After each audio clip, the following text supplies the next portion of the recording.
Waaqa uumamaa gurraacha garaan garba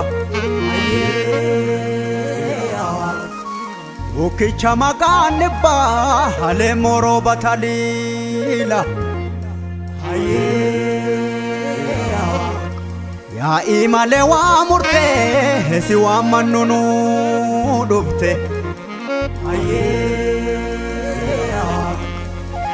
Waaqa salgan boorana waaqa torban baarentu waaqa sagaltamman garba waaqa ciicoo gurraatti waaqa bokkuu gurraacha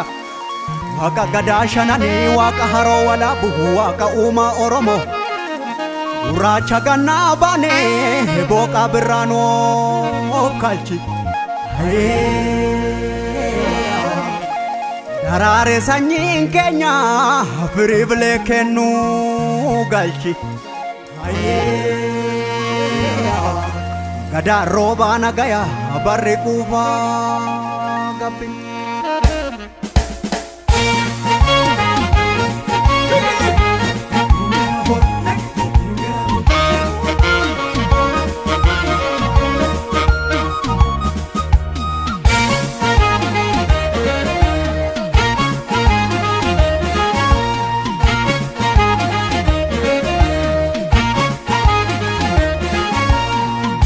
Umaha gurraacha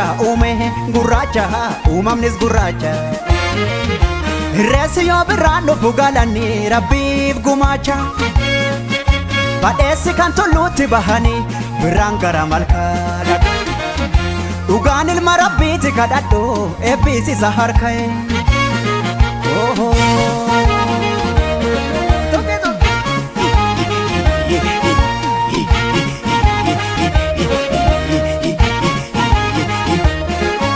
Gadaan kuni saddeeta qaboo saddeetan mareeho Duudhaan kuni malkaan kuni barseera qabaay saddeetan mareeho Yaa'iin kuni kaaduree qaboo saddeetan mareeho Malkaan kuni irreessi barseera qabaay saddeetan mareeho Saddeenni kan gadaati yaa'iin kun kan duudhaati galanni kan uumaati Irreessi kan waggaa marmaaru Uumaatti amanneetu uumamaan kadhanneetu haraara sarganneetu Bilaani Oromoo malkaatti hiriiru Duudhaa Oromootaa qoranne safuu saba keenyaan daganne Harkatti barjiidhaa qabanne uumaaf uumamasaan zaganne Duudhaa Oromootaa qoranne safuu saba keenyaan daganne Harkatti barjiidhaa qabanne uumaaf uumamasaan zaganne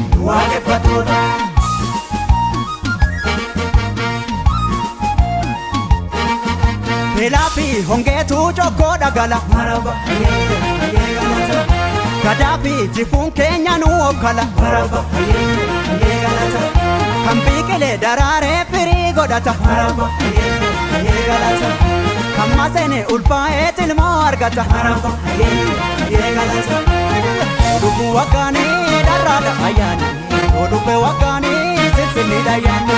Adubbu waggaanii dharraadha ayyaana Odubbe waggaanii sissinniidha ayyaana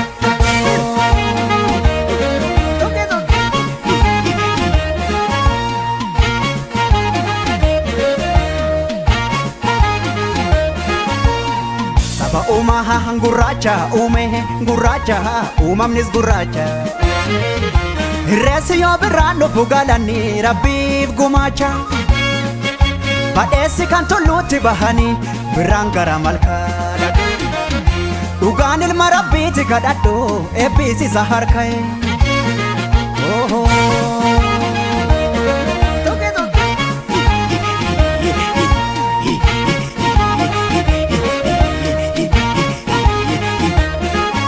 Gadaan kuni saddeeta qaboo saddeetan mareeho Duudhaan kuni malkaan kuni barseera qabaay saddeetan mareeho Yaa'iin kuni kaaduree qaboo saddeetan mareeho Malkaan kuni irreechi barseera qabaa saddeetan mareeho Irreenni kan gadaati yaa'iin kun kan duudhaati galanni kan uumaati irreessi kan waggaa marmaaru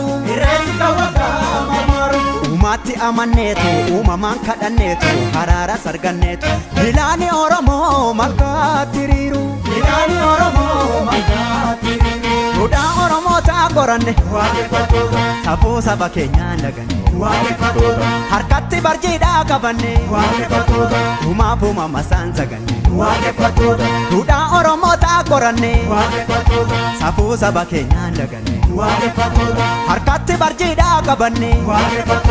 uumaaf uumama isaan saganne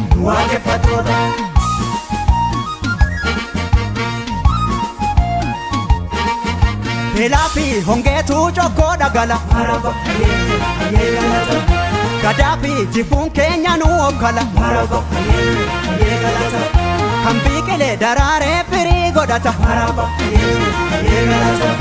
kan maseene ulfaa'ee tilmoo argata odubbu waggaanii dharraadha ayyaani odubbe waggaanii sinsinniidha ayyaani odubbu waggaanii